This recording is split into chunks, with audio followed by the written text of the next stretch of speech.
Vamos a dar inicio a esta masterclass que está titulada como Organización de Obra con BIM en Revit, ¿correcto? Nuestro objetivo de este masterclass es capacitar a los profesionales en la organización, planificación y control de obras mediante la metodología BIM aplicada en Revit, optimizando la coordinación entre las disciplinas, la gestión de los recursos y la productividad de proyectos, garantizando así una ejecución eficiente, precisa y alineada con los estándares internacionales de construcción digital.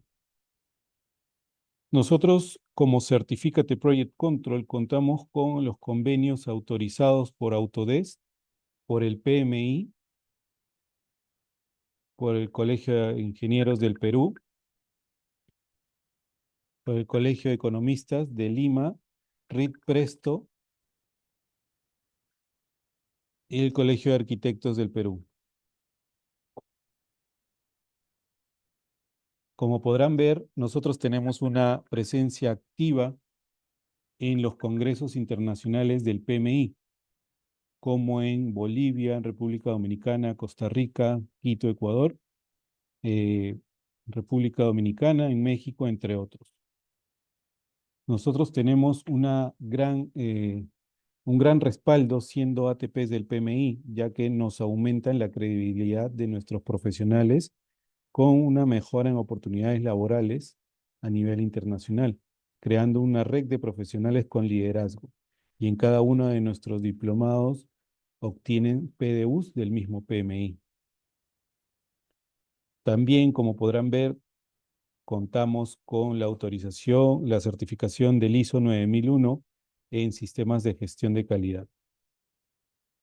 Este masterclass está dirigido por la arquitecta Geraldine Flores sobre la organización de obra con BIM en Revit. Le damos pase a la arquitecta para que pueda desarrollar esta masterclass. Buenas noches, arquitecta.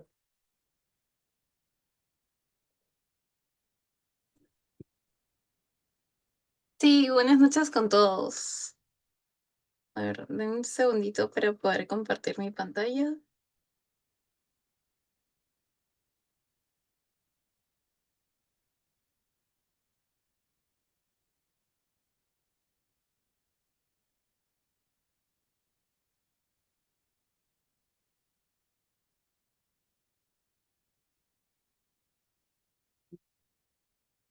Uy, ahí está.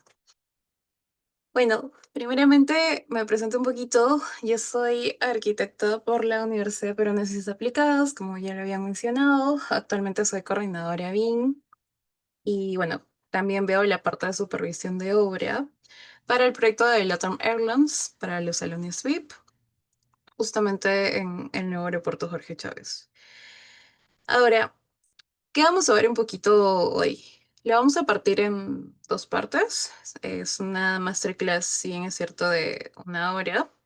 Entonces, lo primero que tenemos que entender son los conceptos y luego les voy a mostrar un poco de cómo es que se gestiona directamente la supervisión de obra con algunos ejemplos, utilizando Autodesk Construction Cloud.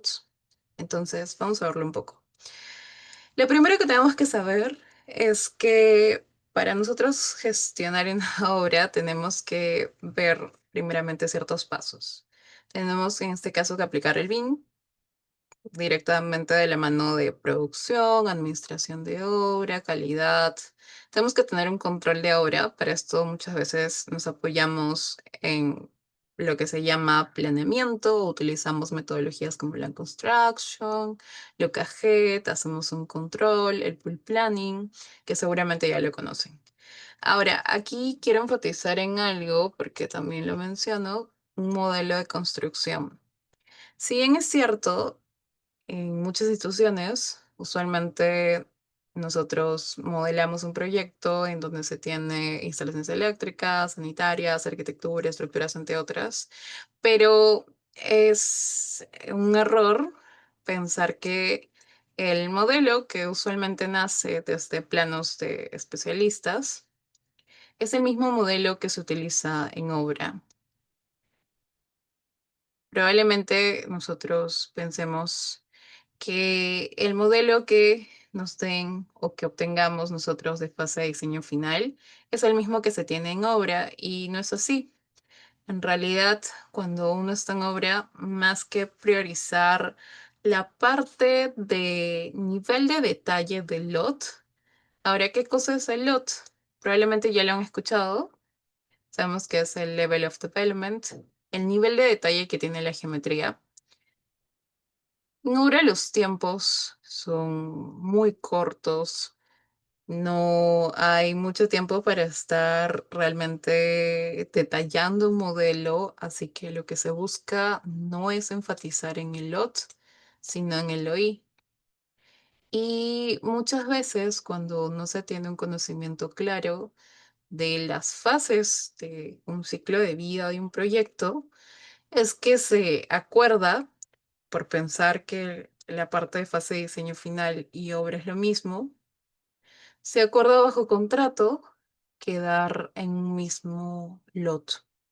Y esto de aquí es hacer que en muchos casos BIM falle en obra, porque lo que se busca es que el equipo BIM sea un soporte para obra y no llegar a un detalle máximo del modelado, sino que se alberga la información en el modelo. ¿Cómo se logra esto? Mediante el OI. El OI es el Level of Information, la información dentro de mi modelo. Por ahí, si ya han escuchado un poquito sobre Revit, sabrán que la única forma en que yo pueda incluir la información dentro del modelo es mediante la parametrización. Entonces, yo necesito crear parámetros. ¿Qué tipos de parámetros? Por ejemplo, si estamos en obra, sabemos que tenemos en muchos casos RFIs. Nunca, por más que se utilice la metodología BIM o lo que sea, nunca queda el modelo tal cual a obra. ¿Por qué? Porque probablemente cuando uno está en obra ya ha modelado de cierta manera junto con los especialistas y demás muy bien de calidad, ha sido aprobado por municipalidad y todo, pero resulta que en muchos casos puede que algún proveedor que ya lo tenías cotizado antes cambie o te falle o resulta que encontraste en obra que no son las mismas condiciones probablemente que son las que se planteó en una aprobación de municipalidad y esto puede pasar, es más, usualmente pasa con los acabados. Y sabemos que en obra los acabados pueden llegar a ser hasta un 50% de la cotización. Entonces, realmente siempre hay RFIs.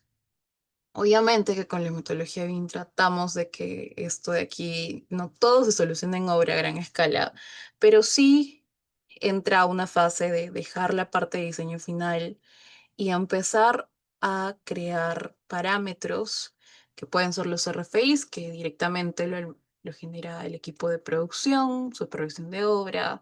También tenemos lo que son los submittals, tenemos protocolos. Esto ya lo genera el equipo de calidad, pero también tenemos otro tipo de documentación. Si bien es cierto, cada vez que el proyecto avanza a una fase mayor, lo que sucede es que la información empieza a crecer siempre. Entonces, empiezo a tener órdenes de compra, empiezo a tener fichas técnicas, empiezo a tener mucha documentación asociada a un solo elemento. Esto de aquí, y depende de la escala del proyecto, llega a ser muchas veces tedioso. Y si le sumas a toda esta información, incluirla en tu modelo mediante los parámetros, y le sumas un nivel de información muy avanzado, puede que en muchos casos, más que apoyar a obra o hacer el BIM 4D muy conocido, que viene a ser la planificación, los tiempos con el modelado 3D, ya no llegue a ser en realidad su cometido de empezar a gestionar y que sea un apoyo, sino que llegaría a ser una fase as-built en donde reflejas lo que ya está construido. Y eso es lo que en muchas ocasiones sucede en muchas constructoras, cuando recién están aplicando la metodología BIM, porque piensan de que funciona igual que diseño final. Cuando nosotros estamos en una fase de diseño final, nosotros tenemos tiempo porque la obra todavía no está iniciándose.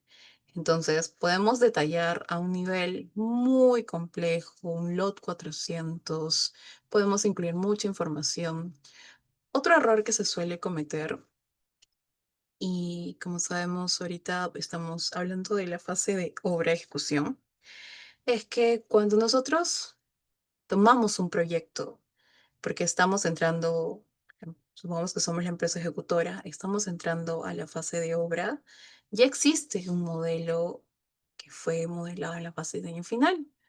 Pero lo que muchas veces se suele hacer es que por temas de licitación, por temas de tiempos o de ya querer iniciar la obra, se acepta todo lo que se entrega el cliente o la empresa anterior, que fue la encargada de diseño final, y no se hace una auditoría, no se hace una validación del proyecto, no se alerta diciendo que la compatibilización, la calidad, porque ¿qué sucede? Muchas veces sucede que hay contratistas anteriores que hicieron la parte de diseño final, hicieron los planos para la municipalidad, y si bien es cierto, puede que hayan sido aprobados, pero cuando uno entra a los modelos, probablemente la calidad no sea la más óptima. Por ejemplo, ¿qué podría pasar? Podría pasar que hay muchas interferencias que directamente afectan a obra. Podría pasar que los planos que se entregaron a la municipalidad estén en CAD, pero no están en Revit. Y esto cuando uno acepta el proyecto, porque solo le mencionaron que ya existen modelos, es un retrabajo porque está aceptando que está bien y hasta esperar que la otra empresa que ya cumplió su contrato y uno ya está entrando a esta fase es un error grave en donde muchas veces se llega a hacer órdenes de cambio que obviamente lo asume el cliente, pero todo esto empieza a retrasar los tiempos. Entonces, siempre cuando nosotros vamos a entrar a un proyecto en la fase de ejecución de obra o otras fases, tiene que hacer una auditoría a los proyectos BIM que les están entregando al expediente técnico, que todo lo que está reflejado en planos se muestre en el modelo, todo tiene que tener una cierta calidad para nosotros poder tomar esto como base, porque en obra no modelas todo desde cero, necesitas tener una base y según eso se va actualizando. Ahora, ¿por qué yo necesito estar actualizando si me indicas que probablemente lo que cambian son ciertas cosas, como acabados o entre otras cosas? Porque cuando uno va a modelar, ¿cuál es mi función cuando estoy en una fase de diseño?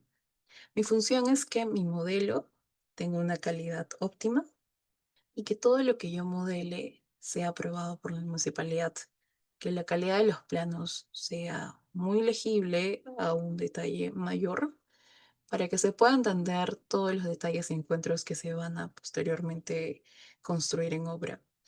Entonces, ¿qué sucede con esto? Que cuando nosotros estamos en obra, lo que más nos interesa son los costos y los tiempos. Entonces, no es lo mismo que uno modele en Revit un muro con varias capas en donde adentro se encuentre el acabado, el ladrillo, etcétera, que no está mal, pero va a depender de qué fase, a que uno modele por partes tipo un sándwich, ¿no? Modele el acabado, una lámina, el masillado, otra lámina, modele aparte el ladrillo, y etcétera, etcétera. Todas las capas que pueda tener ese muro. ¿Por qué lo tengo que hacer así? Porque si yo tengo, por ejemplo, supongamos que esto fuera un baño, si yo estoy modelando la capa del acabado, yo sé exactamente hasta cuántas baldosas necesito comprar y de esta forma yo puedo reducir la merma. Sé exactamente, pues, supongamos que fuera de Center o Soy Mac, etcétera. Yo sé exactamente cuánto va a calzar cada baldosa. Sé cuánto metraje necesito exactamente de todos los acabados, del concreto que utilice, etcétera. Ahora, en la fase de diseño final no está orientado a esta etapa, está orientado a una presentación de planos, a una cantidad de elementos, a un metrado más básico, no tanto a una cuantificación por peso, por medidas, por cuántas cajas necesito directamente o piezas de cerámicos. Entonces, eso es lo que yo busco cuando estoy directamente haciendo un modelado. Ahora, si por ahí surgen cambios, porque puede que lo solicite el cliente, quiere más aire acondicionado, otros, lo primero que se va a hacer es modelar esos cambios, pero no a un nivel de detalle máximo, o sea, no a un nivel de detalle los 200, los 300. No se recomienda que sea un lot mayor a los 300 porque llega a ser muy tedioso y incluir la información demora mucho tiempo. Entonces, dicho esto como recomendaciones, pasemos un poquito a ver cómo es la etapa de la construcción para que les quede más claro. Usualmente en las licitaciones, como les comenté, BIM entra en dos fases. BIM entra en diseño, aquí, que es lo que usualmente nos entregan los especialistas, y BIM entra en construcción.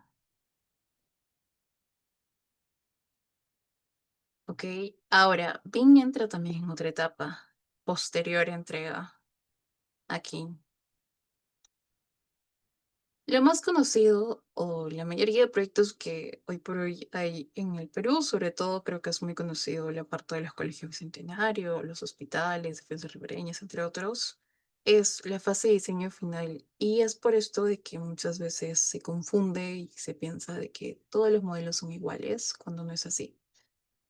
Ahora, dicho esto, estos colegios ya están pasando por obra, muchos proyectos de hospitales también, entonces está en esta fase.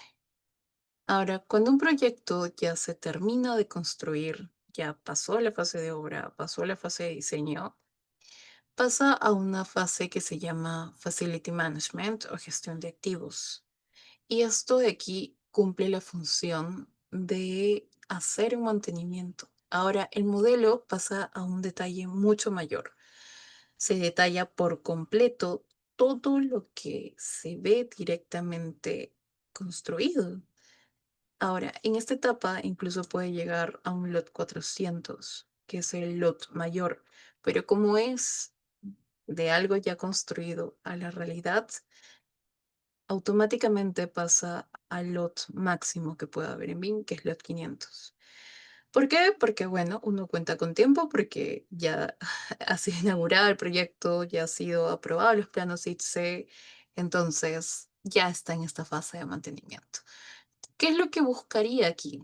Aparte de detallar por completo todo lo que veo directamente ejecutado, uno tiene que generar principalmente documentación que va a apoyar el mantenimiento. Como que, por ejemplo, necesito hacer primeramente una criticidad de elementos, según obviamente la parte MEP, los equipos mecánicos, como el fan coil, las sumas, los splits, cada cuánto necesita mantenimiento esos equipos, quién es el proveedor, quién es el contacto postventa, cuánto tiempo tengo de garantía. Entonces, todos estos datos y demás empiezan a nacer en un documento que se llama OBE. Este de aquí nace en la etapa de operación y mantenimiento. Por ejemplo, el aeropuerto, muchos de los proyectos retail están en esta etapa de operación y mantenimiento, porque obviamente ya se ha inaugurado, pero se tiene que entregar al cliente primeramente un estatus y sobre todo una alerta de qué es lo que va a encontrar aquí de 5 o 10 años, cuáles son las condiciones máximas, cuál es la velocidad del caudal, cómo es que necesita o a qué voltajes va a encontrar, cuál es la capacidad del tablero eléctrico, darle advertencias, mira, acá de 5 años necesitas ver porque tal vez no alcanza la capacidad del tablero, revisa las duchas, entonces empieza a entrar ya directamente otra fase. Bueno, la que sobre todo nos vamos a entrar hoy es en obra, pero quiero que quede claro que no es el mismo modelo en estas tres fases y se necesita diferentes conocimientos para las tres. Obviamente, siempre cuando uno inicia en este mundo del BIM, comienza por esta fase, la fase de diseño, pero hay que saber que se necesita diferentes conocimientos para cada uno. Ahora, en la parte de obra, nosotros lo que más nos va a importar son dos cosas, la planificación y la medición. Esto de aquí es nuestro eje. La planificación orientada a los tiempos, los cronogramas de obra, el supervisor, qué se ha liberado por sector, cuál es lo que he avanzado según mi cronograma, tengo que actualizar según el full plan. Y luego la medición, directamente los costos. Estoy dentro del presupuesto, me pasé el presupuesto, estoy con el meta. Entonces, ¿qué tengo que ajustar? ¿Cuánto estoy gastando en almacén, andamios, etcétera, etcétera? Todas esas cosas, incluido de logística, entran aquí en obra. Ahora, como ya lo he explicado, no es lo mismo el modelo de diseño que nos entregan directamente una empresa que el modelo para la construcción. Son dos cosas totalmente distintas y que si uno intenta tomar los mismos parámetros que se usaban en diseño para construcción, el proyecto probablemente caiga y no se llegue a dar. Entonces, no es lo recomendable.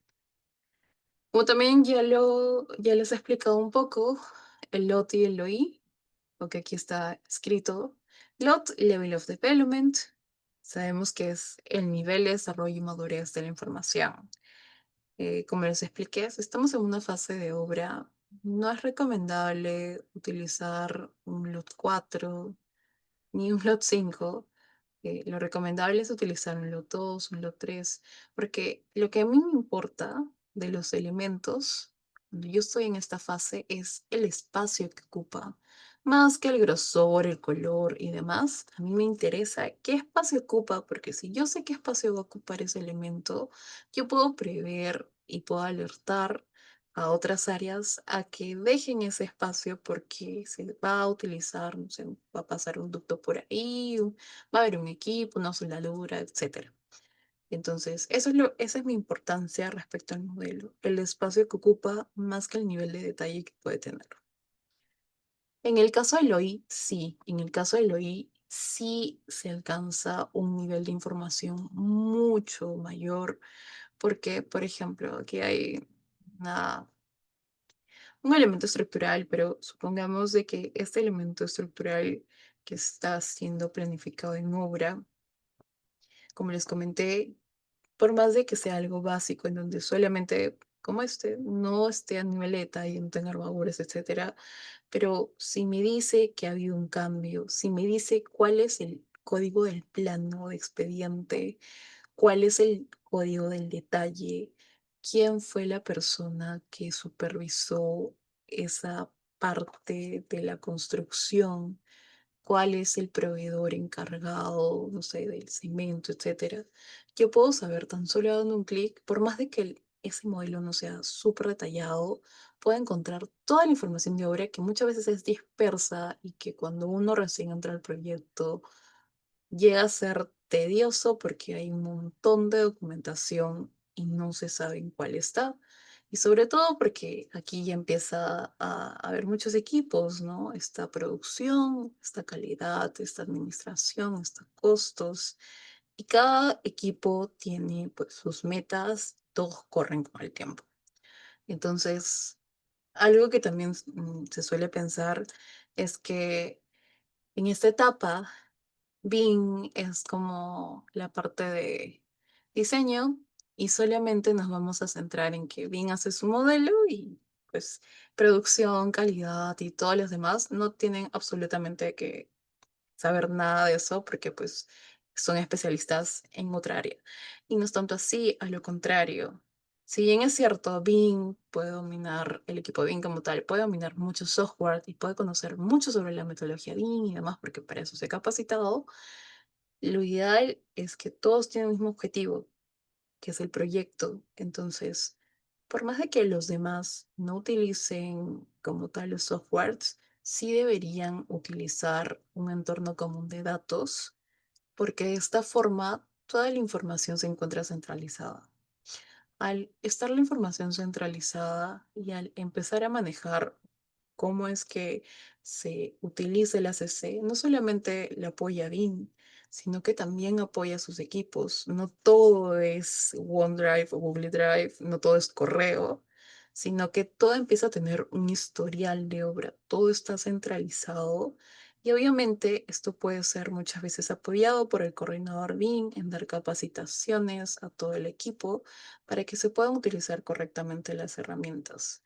Cuando todos los encargados, incluso los capataces, los maestros de obra o supervisores de las subcontratas, empiezan a entender el modelo, ya no hay estas faltas de información, porque desde un celular uno puede visualizar el modelo. Entonces, si a un capataz le han dejado, por ejemplo, no sé, colocar la instalación del vinil y ve huecos por ahí en el suelo, muchas veces digo, ¿lo tapo o no lo tapo?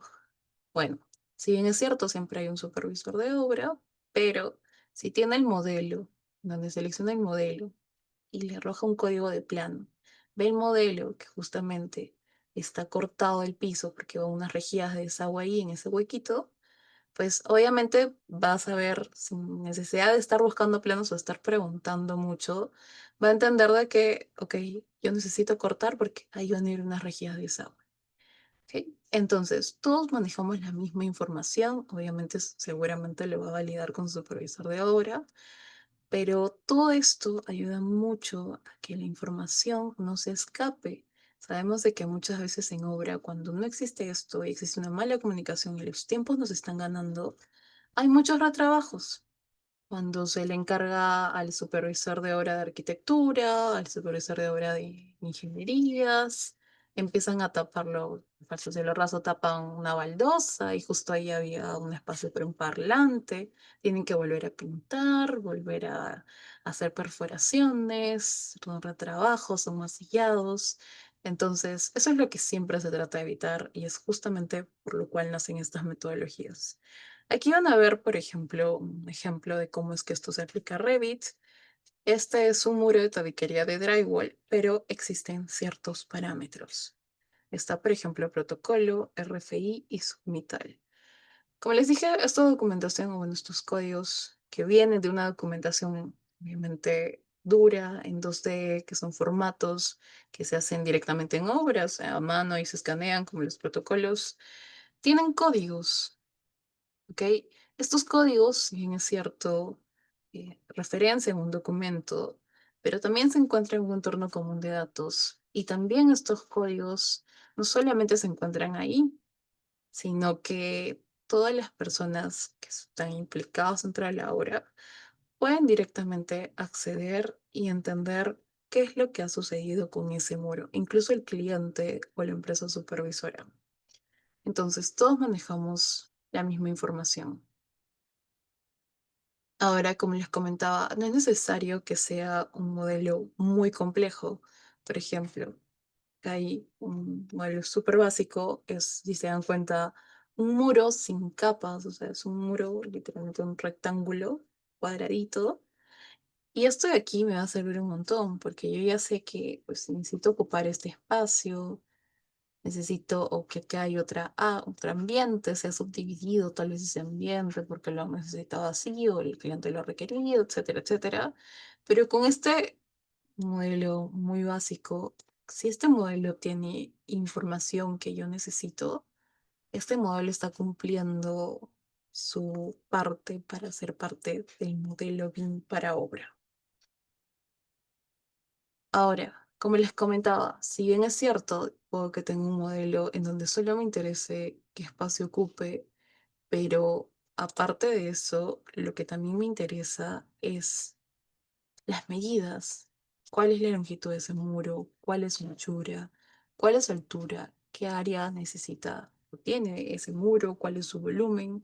Porque en base a eso yo voy a sacar metrados puntuales para posteriormente sacar los costos en obra, ¿no? Puede que necesite por ejemplo, es un muro de drywall, entonces cuánto capa de yeso necesito, es tipo RH, es estándar, es muro cortafuego, tiene lana de vidrio, etcétera, etcétera.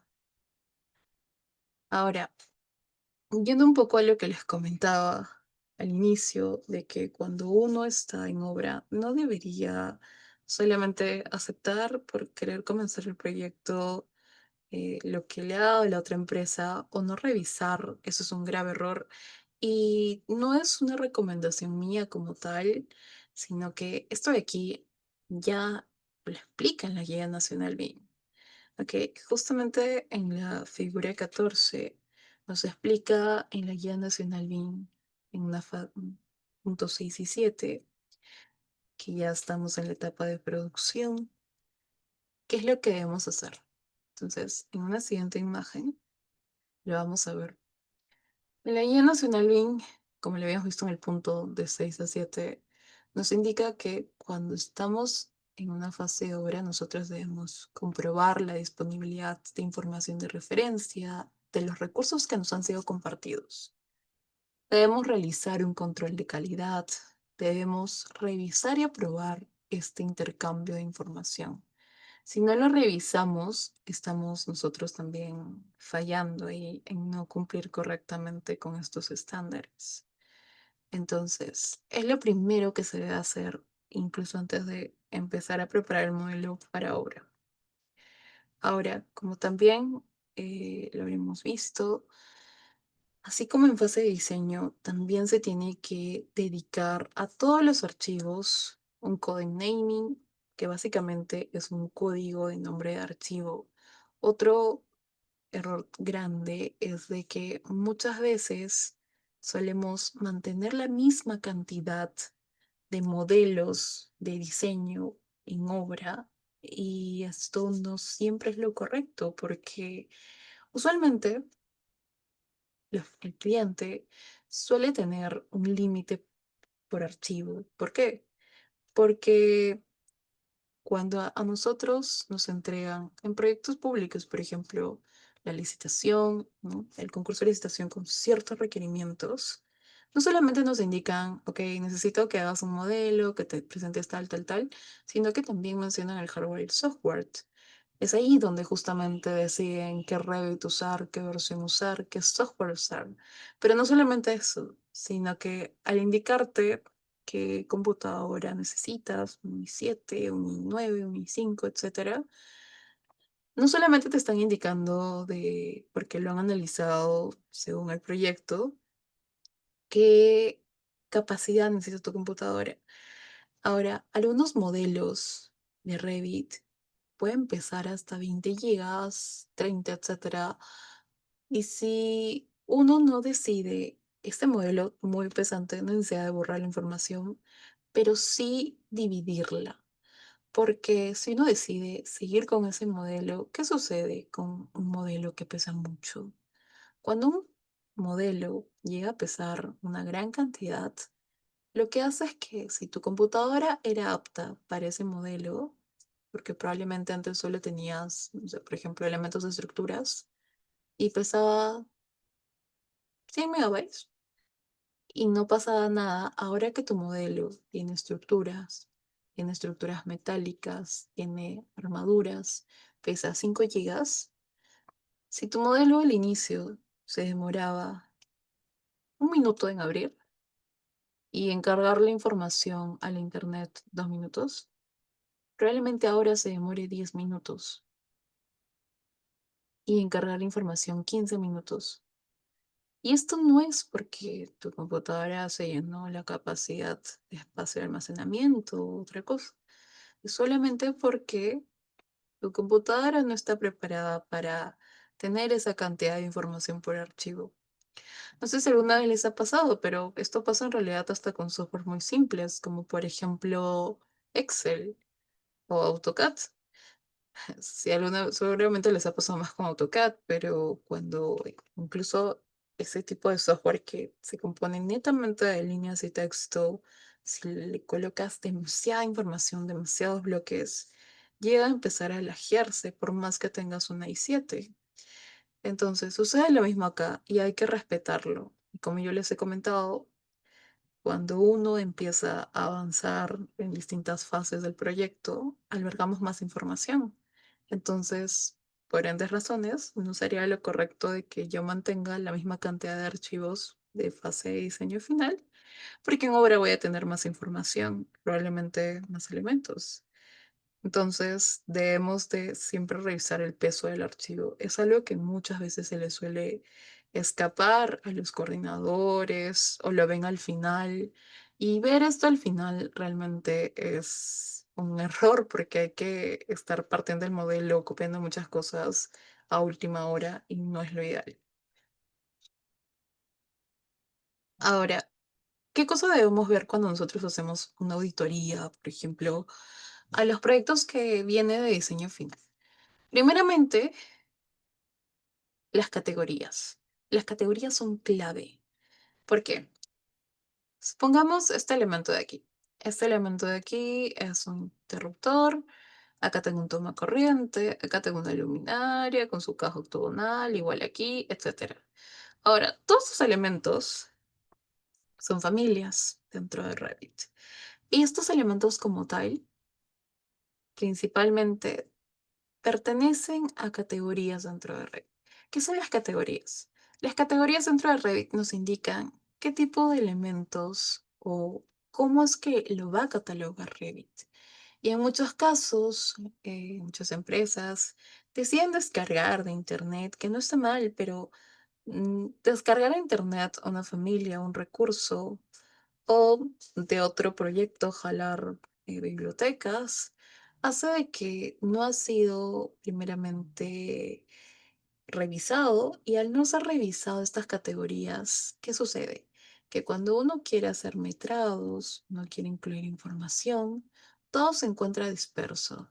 Por ejemplo, poniendo aquí en ejemplo eléctricas, en eléctricas tenemos estas categorías: aparato eléctrico, que es para toma corrientes; comunicaciones, que es para data, es TV, etcétera; alarma de incendios; iluminación para interruptores; timbre, seguridad, teléfonos.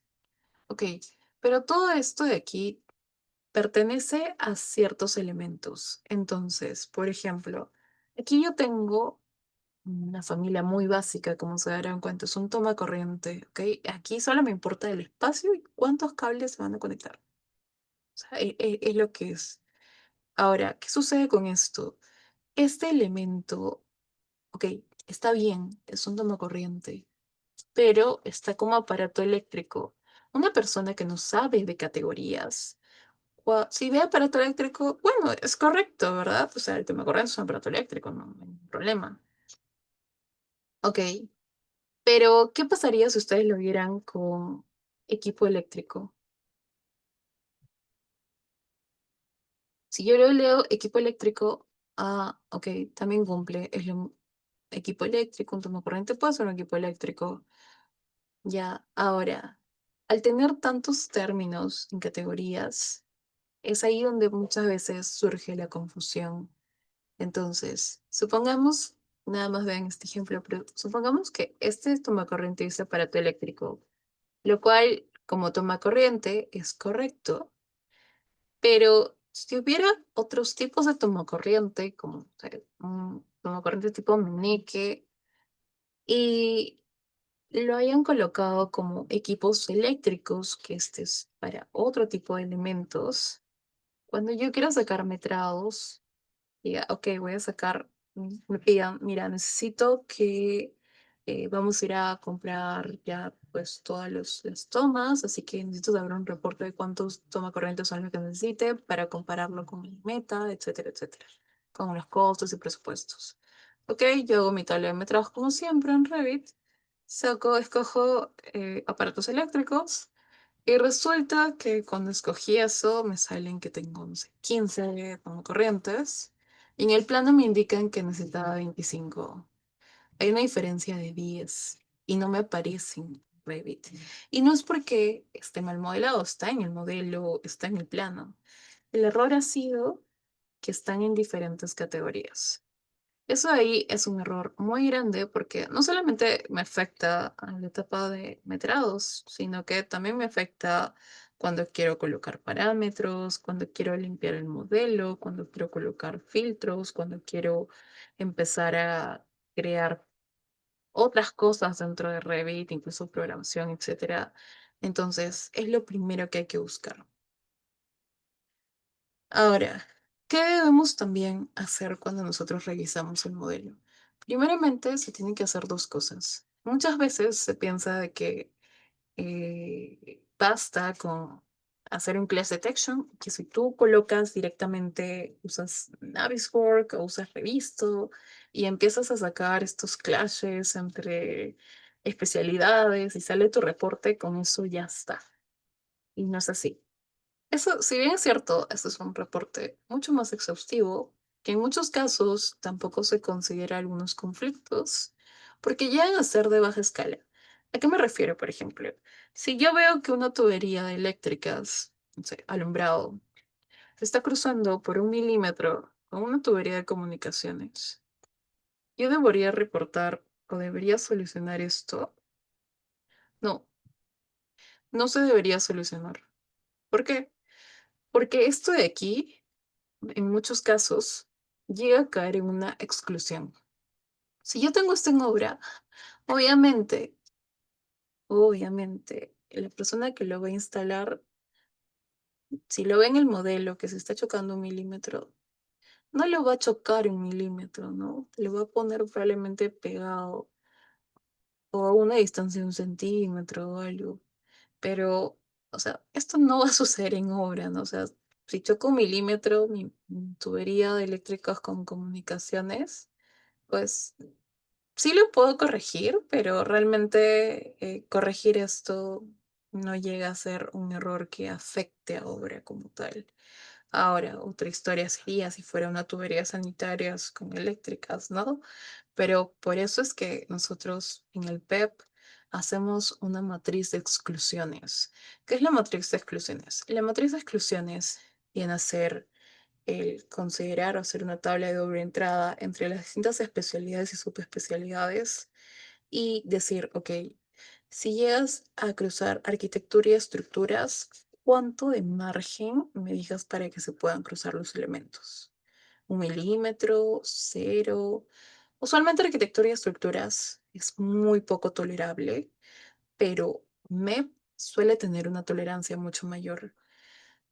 Los conductos, bueno, los conduits, las tuberías en general, depende de la especialidad, puede que sea exhaustivo, pero los equipos sí o sí no se deben chocar, incluso en el modelo. Pero ¿qué sucede con esto? Muchas veces al nosotros sacar este reporte, si bien es cierto, por ejemplo, esto es de Naviswork, Naviswork me puede ayudar en los clashes, es cierto, pero hay cosas que incluso Naviswork no te detecta, porque lo que me está, o lo que me arroja Naviswork aquí es una colisión. ¿Qué es una colisión? Una colisión viene a ser un choque geométrico entre dos elementos. Pero cuando yo hago un registro visual, no solamente, pues probablemente se me escapan algunas cosas como estos pequeños cruces de tuberías, pero veo las cosas importantes. Supongamos, mi interruptor está aquí, ¿ok? El interruptor debería estar a una altura de 1,20 m, pero resulta que mi modelo se encuentra a 1,80 m. Obviamente esto no puede pasar. No sale en mi reporte de interferencias, porque no está haciendo una interferencia, pero cuando yo hago el registro visual me doy cuenta de esto. Entonces, hacer un registro visual es el primer paso, no solo para ver las colisiones, sino para ver las incidencias. ¿Ok? Esto es algo que también suelen confundir mucho los términos. Incidencia se llama a dos cosas, a las interferencias. Las interferencias no son colisiones. Las colisiones son choques geométricos entre dos elementos. Las interferencias vienen a ser un error que ha podido cometer el modelador o la persona encargada en no registrar correctamente lo que se ha planteado de los especialistas. Eso es una interferencia. Ambos se les dice incidencias y con el mismo nombre se plantean en el ACC. Ahora, cuando nosotros netamente empezamos a hacer BIM como tal, tenemos que también tener el conocimiento de que documentación o reglamento o guías están basadas en una ISO, que es la ISO 19650. Y cuando nosotros utilizamos un entorno común de datos, este entorno común de datos tampoco se ordena al libre albedrío, sino que viene a haber un sustento de por qué la cantidad de carpetas. Por ejemplo, ¿cómo se suele tener en los proyectos? Solemos tener cuatro tipos de carpetas. El primero es el WIP, que es el Work in Progress, que viene a ser lo que va a trabajar nuestra empresa y los colaboradores del modelo BIM día a día. Por eso que muchas veces se le indica al modelador de que siempre publique su modelo al finalizar el día. Entonces, si aquí va a estar todo mi proyecto, ¿para qué me sirven las tres carpetas? Ok, es que en ShareIt vamos a colocar la misma información de aquí, solamente que en diferentes tiempos. Por ejemplo, cuando uno queda con el cliente o con el supervisor, se plantean días de carga o actualización de archivos. Por ejemplo, no sé, todos los martes se van a cargar los archivos o martes y sábados se van a cargar los archivos. Entonces, toda esta información que va a recibir el cliente se coloca en ShareIt. ¿Y por qué no le compartes de frente a la carpeta en web? Imagínense que el cliente entra, no sé, a las 3 de la tarde y justo a las 3 de la tarde se está empezando a mover todo el modelo. ¿Eso qué produciría? De que pues pensarían de que no se está avanzando, que el modelo está súper fatal. Para evitar estos probablemente malentendidos, es que se crea otra carpeta de ShareIt. No solamente ahí, porque también queda un backup de qué es lo que está siendo aprobado por esta empresa supervisora o cliente. Entonces, todo queda registrado de esta manera. Entonces, si esta carpeta de WIP es la que maneja la empresa de forma interna y en Secret es la que se comparte al cliente o a la empresa supervisora, entonces, ¿qué es lo que utilizarían los otros dos? Bueno, en Published se colocan las entregas que son por hitos. En todo proyecto tenemos hitos, incluso en obra, para el punch list, la inauguración, etcétera, etcétera. Tenemos muchos hitos. Entonces, el modelo es un modelo vivo, nunca se queda estático, siempre se va actualizando, incluso luego de entregarse, porque pues, está dentro de esa fase de ciclo de vida. Entonces, en Published queda registrado todos los hitos según etapa y en verificación es nuestra entrega final como empresa y como fase. Entonces, aquí es esta ya la entrega final. Probablemente se tome esta entrega final como referencia y pase directamente a otra empresa para que continúe con la siguiente etapa, que en este caso sería la de Facility Management o mantenimiento. Ahora, ya que les he mostrado un poco la teoría, les voy a mostrar cómo se ve ahora un modelo, ¿no? Denme un segundito para abrir el Autodesk Construction Cloud. Un momento.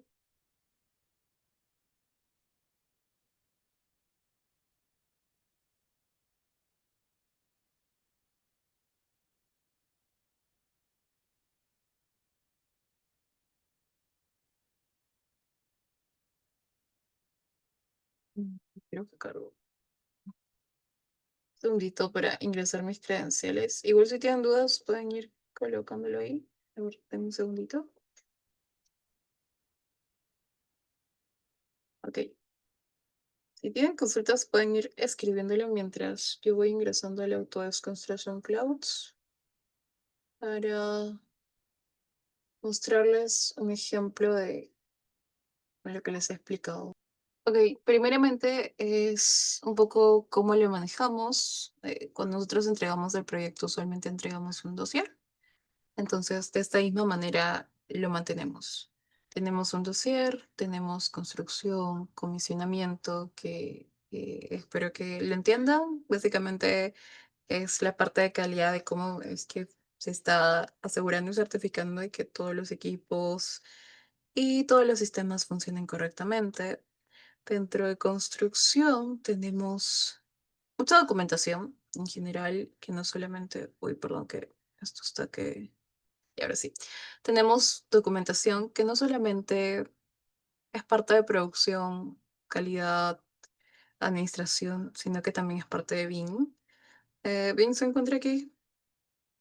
Entonces, está partido obviamente por planos, que en esta fase ya está en una fase as-built, así que se está cargando planos as-built.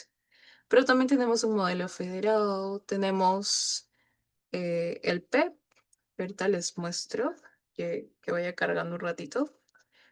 Tenemos RFIs, ok, perdón, esto es para comisionamiento. Les voy a mostrar cómo es que tenemos la gestión en obra, ok, que carga esto. Ya miren, a pesar de que como equipo BIM nosotros manejamos o conocemos Autodesk Construction Cloud, manejamos el modelo digital, entre otras cosas, también el equipo de todos los equipos que se han compuesto en este proyecto empiezan a manejar también esta plataforma. Por ejemplo, podemos ver aquí valorizaciones. Ahora, ¿por qué tiene este estatus de cerrado? Ya, porque, miren, voy a seleccionar una de estas. Esto de aquí ha pasado por una aprobación de varias partes, no solamente de la persona encargada, supervisor de obra, sino que también pasa por una revisión, pasa por otra revisión adicional y pasa por una tercera revisión. De esta forma, no solamente se asegura de que la empresa ejecutora está cumpliendo con lo que entrega, sino que también se asegura la empresa supervisora, se asegura la empresa gestora y el cliente, en este caso el API y Electron Airlines. Y de esta manera no solamente se aprueban documentaciones de valorizaciones y queda un historial, sino que también se aprueban los modelos BIM como tal. Ok, tenemos submitas, como les comentaba, tenemos valorizaciones, tenemos PETs, tenemos planes, cartas, órdenes de cambio, RFIs, informes de anexo, dossier como tal, procedimientos constructivos. Voy a entrar acá un ratito. Por ejemplo, hay muchos casos, ASI, HVAC. Voy a entrar en uno de estos para que lo vean. Si se dan cuenta, aquí no menciona absolutamente nada de modelo. Es netamente documentación en PDF, en 2D, pero que queda un historial de cada persona respondiendo, actualizando. Entonces, toda esta documentación llega a tener un código. Este código, como tal, se enlaza al modelo. Y es aquí donde se comienza a armar todo esto de cómo es que funciona en sí la gestión de obra con BIM. Ahora, no solamente aquí, muchas veces se utiliza Autodesk Construction Cloud para solamente docs. Eso está bien, pero docs se recomienda utilizar únicamente para la parte de expediente y no para la parte de obra. Para obra existe Build, que es el que les estoy mostrando. Entonces, no solamente lo utilizamos para lo que les he mostrado, documentación netamente de obra, sino que también armamos reuniones. Tenemos la planificación de obra que lo enlazamos con nuestro project. Mandamos también recordatorios de correspondencia, o sea, por correo. Y tenemos también lo que son las incidencias, que ojalá que carguen. Ok, mientras va cargando esto, ya, básicamente es así como se gestiona una obra correctamente bajo la metodología BIM. Ya, ok, no me carga. Hoy ya está fallando el Autodesk Construction Cloud, ya, por eso que está un poco pesadito. Em, Voy a entrar al modelo, o creo que al PEP, para ya cerrar la sesión de hoy. Creo que con el PEP va a quedar entendido mejor lo que les he estado comentando. Plan de ejecución bien.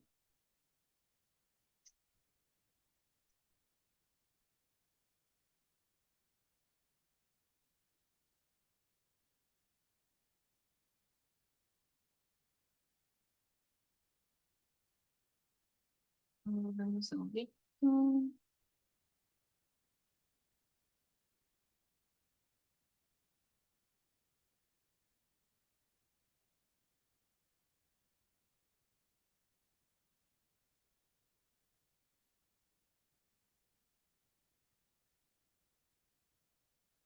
Ya, ahí les muestro.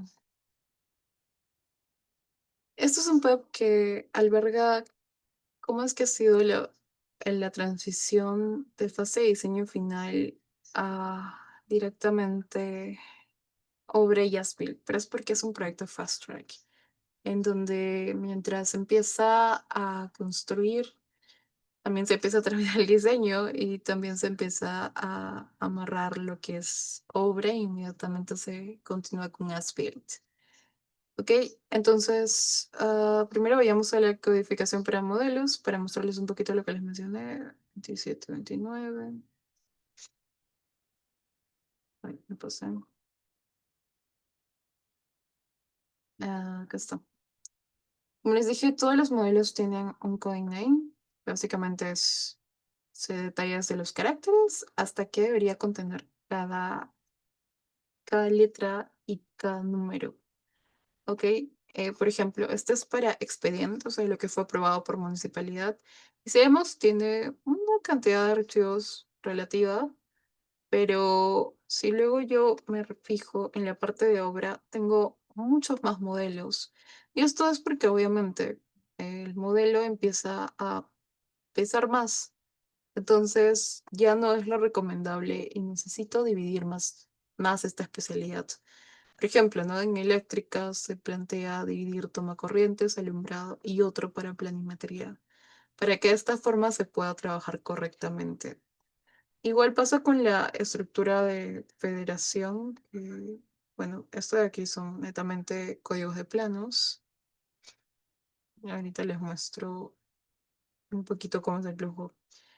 Em, En el caso de flujo para diseño, también hacemos matrices, explicamos cómo es que es la comunicación, pero para la fase de obra cambia un poco esta dinámica. Directamente trabajamos de la mano de obra, tenemos una matriz de contingencia de qué es lo que va a pasar pues, si tenemos una reunión, si ha surgido alguna interferencia y qué es lo que debemos hacer.